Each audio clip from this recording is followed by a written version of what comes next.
BJP ने राजस्थान में अपनी 5वीं सूची जारी कर दी है और इसके साथ ही उदयपुर की एक सीट जो बाकी चल रही थी वहां पर भी अपना प्रत्याशी घोषित कर दिया है। कौन है वो नाम जिसे यहाँ पर उतारा गया है? केजी पालीवाल, कृष्ण गोपाल पालीवाल, जिनके बारे में हमने पहले भी सियासत में पहले दिन बताया था कि केजी पालीवाल का नाम लगातार यहाँ पर चल रहा है। लेकिन इससे पहले कल परसों भी हमने बताया था कि धर्मनाथ जोशी नहीं चाह रहे कि उनका नाम आगे बढ़े। धर्मनाथ जोशी या तो उनका खुद का नाम आगे बढ़ा रहे थे या फिर दिनेश कावड़िया का नाम आगे बढ़ा रहे थे।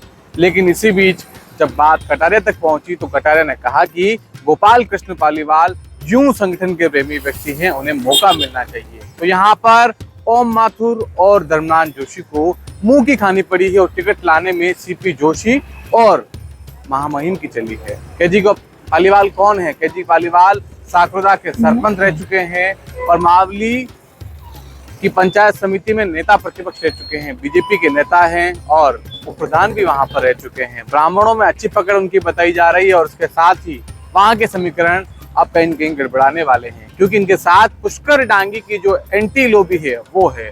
साथ में तो उनके साथ फिर मांगीलाल जोशी की टीम भी लगेगी। कहा जा रहा है कि मांगीलाल जोशी के ही ये शिष्य हैं और उन्हीं के कहने पर उन्होंने खूब राजनीतिक राहें कहीं न कहीं अपनी पिछले दिनों आगे बढ़ाई थी और टिकट के पीछे भी लोग कहीं न कहीं मांगीलाल जोशी का नाम भी लेने से नहीं चूक रहे हैं। तो मावली की समीकरण के साथ साथ अब राहें कुलदीप की बढ़ गई है।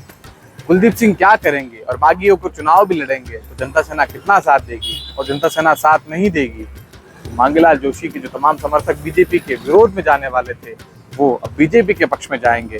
तो कहीं न कहीं वोटों का नुकसान तो कांग्रेस को भी होगा और वोटों का नुकसान तो कुलदीप सिंह को भी होना दिख रहा है। तो कृष्ण गोपाल पालीवाल को फिलहाल विधानसभा नंबर 154 यानी मावली से उतार दिया गया और बीजेपी की इस सूची में मावली को लेकर जो टकटकी लगी हुई थी, लोग इंतजार कर रहे थे, वो खत्म हो चुकी है। लेकिन बात वही, किसी ब्राह्मणों के भरोसे आप कैसे जीतेंगे?